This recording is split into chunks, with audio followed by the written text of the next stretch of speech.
पुत्र गणेश भगवान की जय हो। जय श्री कृष्ण, राधे राधे। प्रेम से बोलिए शंकर पार्वती भगवान की जय।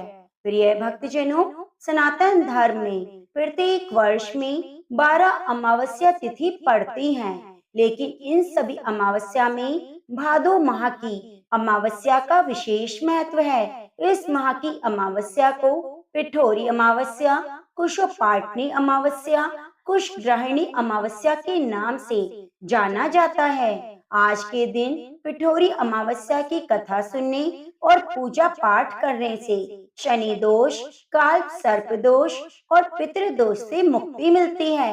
भगवान लक्ष्मी नारायण की कृपा से पितृ प्रसन्न होते हैं और जीवन में सुख, शांति और आर्थिक समृद्धि की प्राप्ति होती है। तो आज मैं आपको सुनाने जा रही हूँ पिठोरी अमावस्या की बड़ी ही दुर्लभ कथा। कथा सुनने के बाद आप अमावस्या की पूजा विधि और उपायों को भी जानेंगे, जिनको करके आप अपने सभी कार्यों को सफल कर सकते हैं। तो प्रिय भक्तजनों, आप इन कथाओं को पूरी श्रद्धा और प्रसन्नचित मन से पूरा अवश्य सुनिएगा और कथा सुनते हुए ओम नमः शिवाय, जय हो लक्ष्मी नारायण की जरूर लिखिएगा। सभी सांप और गरुड़ दोनों सौतेले भाई थे, लेकिन सांपों की माँ कद्रू ने गरुड़ की माँ विनीता को छल से अपनी दासी बना लिया। सभी सांपों ने गरुड़ के सामने यह शर्त रखी कि वह अगर स्वर्ग से उनके लिए अमृत लेकर आएगा तो उनकी माँ को दास्ता से मुक्त कर दिया जाएगा। यह सुनकर गरुड़ जी ने स्वर्ग पर आक्रमण कर दिया और सभी को परास्त कर दिया। युद्ध में स्वर्ग के देवता इंद्र को भी मारकर मूर्छित कर दिया। उनका यह पराक्रम देखकर भगवान विष्णु बहुत प्रसन्न हुए और अपना वाहन बना लिया। गरुड़ ने भगवान विष्णु से वरदान मांगा कि वह हमेशा अमर रहेगा, कोई भी उसे नहीं मार सकेगा। अमृत लेकर गरुड़ जी वापस धरती पर आ रहे थे, तभी इंद्र ने उन पर अपने वज्र से प्रहार कर दिया। गरुड़ को अमरता का वरदान मिला था, इसीलिए उन पर वज्र के प्रहार का कोई असर नहीं हुआ। लेकिन गरुड़ ने इंद्र से कहा कि आपका वज्र दधीची जी की हड्डियों से बना है, इसलिए मैं उनके सम्मान में अपना एक पंख गिरा देता हूँ। यह देखकर इंद्र ने कहा, तुम जो अमृत सांपों के लिए लेके जा रहे हो, उससे वे पूरी सृष्टि का विनाश कर देंगे, इसीलिए अमृत को स्वर्ग में रहने दो। इंद्र की बात सुनकर गरुड़ ने कहा, इस अमृत को देकर वे अपनी माँ को दास्ता से मुक्त कराना चाहते हैं, इसलिए वह इंद्र से कहते हैं, मैं अमृत को जहाँ रख दूंगा आप वहाँ से उठा लीजिएगा। गरुड़ की यह बात सुनकर इंद्र बहुत प्रसन्न हुए और बोले कि तुम मुझसे कोई वर मांग लो। तब गरुड़ ने कहा, जिन सांपों ने मेरी माँ को दासी बनाया है वे सभी मेरा प्रिय भोजन बने। गरुड़ अमृत लेकर सांपों के पास पहुँचा और सांपों से बोला, मैं अमृत ले आया हूँ, अब तुम मेरी माँ को अपनी दास्ता से मुक्त कर दो। सांपों ने ऐसा ही किया और उनकी माँ को मुक्त कर दिया। गरुड़ अमृत को एक पुष्प के आसन पर रखकर बोलते हैं कि तुम सभी पवित्र होकर इसको पी सकते हो। सभी सांपों ने मिलकर विचार किया और स्नान करने चले गए। दूसरी तरफ इंद्र वहाँ घात लगाए बैठे थे। जैसे ही सभी सांप चले जाते हैं, इंद्र अमृत कलश लेकर स्वर्ग धाम को भाग जाते हैं। जब सांप वापस आए तो देखा अमृत कलश कुसा के आसन पर नहीं। उन्होंने सोचा, जिस तरह से हमने छल करके गरुड़ की माँ को दासी बनाया, उसी तरह हमारे साथ भी छल हुआ है। लेकिन उन्हें थोड़ी देर बाद ध्यान आता है कि अमृत इसी कुशा के आसन पर रखा हुआ था, तो हो सकता है अमृत की कुछ बूंदें गिरी हों। सभी सांप कुशा को अपनी जीभ से चाटने लगते हैं और जीभ कुशा के कारण बीच में से दो भागों में कट जाती है। तभी से सांपों की जीभ हमेशा दो भागों में बटी रहती है। अमृत कलश के स्पर्श के बाद से कुशा को बहुत पवित्र माना जाता है। तो प्रेम से बोलिए लक्ष्मी नारायण भगवान की जय हो। प्रिय भक्तजनों, अब आइए मनोकामनाओं को पूरी करने वाली पिठोरी अमावस्या की कथा को सुनते हैं। बहुत समय पहले की बात है। एक परिवार में 7 भाई थे। सभी का विवाह हो चुका था। सबके छोटे छोटे बच्चे थे। परिवार की सलामती के लिए सातों भाइयों की पत्नी पिठोरी अमावस्या का व्रत रखना चाहती थी। लेकिन जब पहले साल बड़े भाई की पत्नी ने व्रत रखा तो उनके बेटे की मृत्यु हो गई। दूसरे साल फिर एक और बेटे की मृत्यु हो गई। 7वें साल भी ऐसा ही हुआ। तब बड़े भाई की पत्नी ने इस बार अपने मृत पुत्र का शव कहीं छिपा दिया। गांव की कुल देवी माँ पोले रम्मा उस समय गांव के लोगों की रक्षा के लिए पहरा दे रही थी। उन्होंने जब इस दुखी माँ को देखा तो वजह जाननी चाहिए। तब बड़े भाई की पत्नी ने सारा किस्सा देवी पोले रम्मा को सुनाया तो देवी को उस पर दया आ गई। देवी पोले रम्मा ने उस दुखी माँ से कहा कि वह उन सभी स्थानों पर हल्दी छिड़क दे जहाँ जहाँ उनके बेटों का अंतिम संस्कार हुआ है। तब बड़े भाई की पत्नी ने ऐसा ही किया। जब वह घर लौटी तो सातों पुत्र जीवित देख उसके खुशी का ठिकाना ना रहा। तभी से उस गांव की हर माता अपने संतान की लंबी उम्र की कामना से पिठोरी अमावस्या का व्रत करने लगी और ये कथा सुनने लगी। उत्तर भारत में यह पर्व पिठोरी अमावस्या के नाम से माता दुर्गा की आराधना करके मनाया जाता है। वहीं दक्षिण भारत में पोला लाला अमावस्या के रूप में माँ पोले रम्मा, जिन्हें माँ दुर्गा का ही रूप माना जाता है, की पूजा करके मनाया जाता है। तो प्रेम से बोलिए गौरी शंकर भगवान की जय हो। पिठोरी अमावस्या की कथा के अनुसार माता पार्वती ने स्वर्ग के देवराज इंद्र की पत्नी को पिठोरी अमावस्या व्रत के महत्व के बारे में बताया था। माता पार्वती ने कहा था कि इस व्रत से बच्चों को सुख समृद्धि मिलती है, वे बहादुर बनते हैं। पिठोरी अमावस्या के दिन सप्त मातृका 7 दिव्य माताओं से मिलकर बनी है, जो शिव और शक्ति के द्वारा उत्पन्न हुई थी। इन सभी देवियों के नाम हैं ब्राह्मणी, वैष्णवी, महेश्वरी, कुमारी, बाराही, इंद्राणी और चामुंडी। भगवान शिव के द्वारा एक महान शक्ति योगेश्वरी को उत्पन्न किया गया था, जिन्हें 7 देवियों के बाद 8वां स्थान मिला।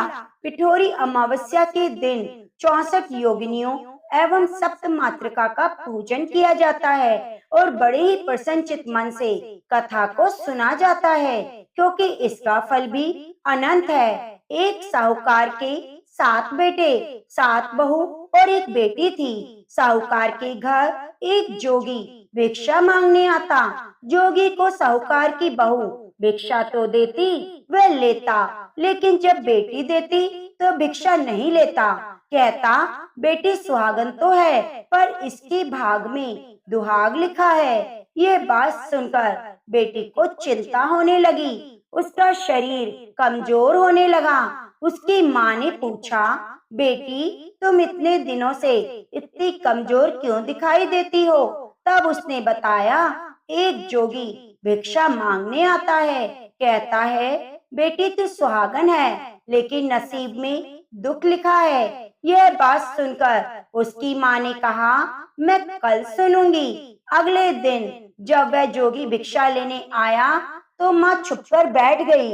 जब बेटी भिक्षा देने लगी तो योगी ने वही बात फिर से बोली। इतनी बात सुनकर माँ बाहर निकल कर आई और बोली, एक तो हम तुम्हें भिक्षा देते हैं, ऊपर से तुम हमें गाली देते हो। तब जोगी बोला, मैं गाली नहीं देता, जो सच है वही बोलता हूँ। इसके भाग्य में जो लिखा है वही कहता हूँ। माँ ने जोगी से कहा, तुम्हें पता है इसके भाग में दुख लिखा है, तो ये बताओ कैसे दूर होगा? तो जोगी बोला, 7 समुंदर पार एक सोना धोबिन रहती है जो समवती अमावस्या का व्रत करती है। अगर वह अपना फल दे दे तो इसका निवारण हो सकता है, नहीं तो विवाह होने के बाद इसके पति को सर्प डस लेगा। यह बात सुनकर माँ रोने लगी और सोना धोबिन की तलाश में जाने लगी। चलते चलते रास्ते में तेज धूप पड़ने लगी तो साहूकारनी एक पीपल के पेड़ के नीचे बैठ गई। उस पीपल के पेड़ में एक गरुड़ पक्षी का घोंसला था जिसमें गरुड़ का छोटा बच्चा था। साहूकारनी को घोंसले के पास एक सर्प जाता दिखाई दिया तो उसने बच्चे को बचाने के लिए सांप को मार डाला और ढाल से ढक दिया। जब गरुड़ और पक्षी आए तो घोंसले के पास खून देखकर क्रोधित हो गए और साहूकारनी को चोंच मारने लगे। तब साहूकारनी बोली, मैंने तो तुम्हारे बच्चे की जान बचाई है, ये सर्प तुम्हारे बच्चे को डसने वाला था तो मैंने मार गिराया। गरुड़ ने सर्प की ओर देखकर कहा कि तुमने हमारे बच्चे की जान बचाई, अब तुम्हें जो मांगना है मांगो। तब साहूकारनी बोली, मुझे 7 समुंदर पार सोना धोबिन के घर छोड़कर आओ। गरुड़ ने साहूकारनी को अपनी पीठ पर बैठाकर 7 समुंदर पार सोना धोबिन के घर छोड़ आया। वहां जाकर साहूकारनी ने सोचा कि सोना धोबिन को कैसे राजी किया जाए। सोना धोबिन के 7 बेटे थे, 7 बहुएं काम काज को लेकर बड़ी लड़ती, काम भी ना करती। रात को जब सब सो जाते तो साहूकारनी सोना धोबिन के घर जाती और सारा काम करती, गायों को नहलाती, घर की सफाई करती, रसोई का काम करती, चौका बर्तन करती, आटा पीसती, कपड़े धोती, पानी भरती और दिन होने से पहले चली जाती। बहू सोचती, ये सारा काम कौन कर रहा है, लेकिन कभी भी एक दूसरे से नहीं पूछती कि ये सब काम कौन करता है। एक दिन धोबन ने कहा, तुम आजकल लड़ती भी नहीं और काम ठीक कर रही हो। तो बहुओं ने कहा, सासू जी, काम तो हमें ही करना है, चाहे हम लड़कर करें या राजी से करें, इसीलिए लड़ाई करने का क्या फायदा। सोना धोबिन ने सोचा, आज देखा जाए कौन सी बहू काम करती है और वह रात को सोई नहीं। उसने देखा रात को एक स्त्री आई, पूरा काम करके जाने लगी।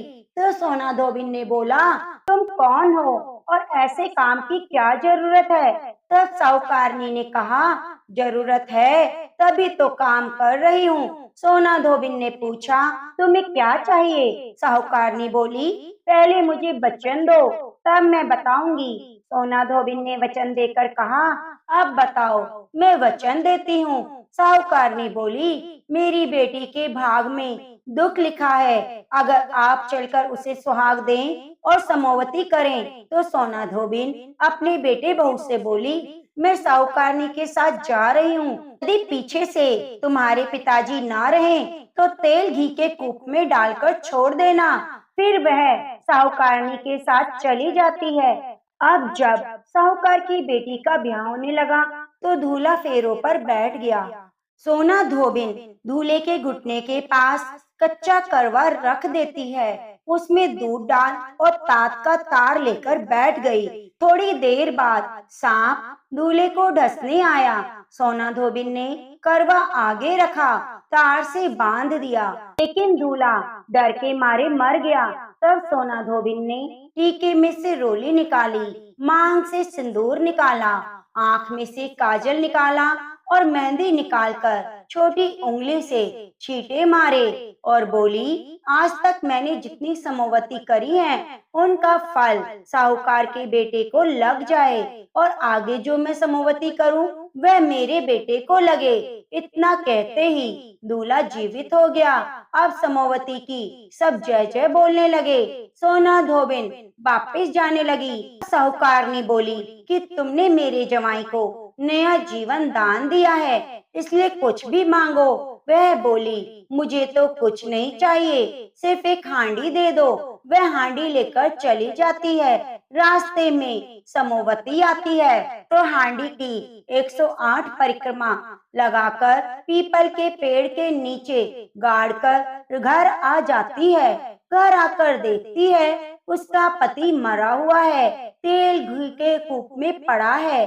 तब वह टीके में से रोली निकालती है, मांग से सिंदूर निकालती है, आंख में से काजल और हाथ में से मेहंदी निकालकर छोटी उंगली से छींटे देती है और बोली, मैंने जो रास्ते में समोवती की उसका फल मेरे पति को लगे।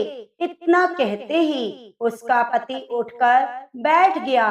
घर का ज्योतिष आया, बोला, जजमान, समोवती अमावस्या को मेरे लिए क्या दक्षिणा है? सोना धोबिन बोली, मुझे तो समोवती रास्ते में आई तो कुछ भी नहीं किया, जो कुछ किया पीपल के पेड़ के नीचे गाड़ दिया। ज्योतिष ब्राह्मण ने जाकर खोद कर देखा तो 108 और 13 सोने के चक्कर मिले। ज्योतिष ब्राह्मण सबको घर ले आया और बोला, ऐसी फेरी की है और मुझे बोल दिया, कुछ भी नहीं किया। सोना धोबिन बोली, यह तो तुम्हारे भाग से हुआ है, इसलिए तुम ले जाओ। ब्राह्मण बोला, मेरा तो इसमें चौथी पाती है, बाकी आपका मन हो उसे दे दो। सारी नगरी में बोल दिया कि सब समोवती अमावस्या का व्रत जरूर करें। हे समोवती अमावस्या, से साहूकार की बेटी को सुहाग दिया वैसे सबको देना। जैसे साहूकार के बेटे को लंबी आयु दी वैसे सबको देना। समोवती अमावस्या की कहानी कहने सुनने वाले को देना, हामी भरने वाले को देना, पूरे परिवार को देना। तो प्रेम से बोलिए, शंकर पार्वती भगवान की जय हो।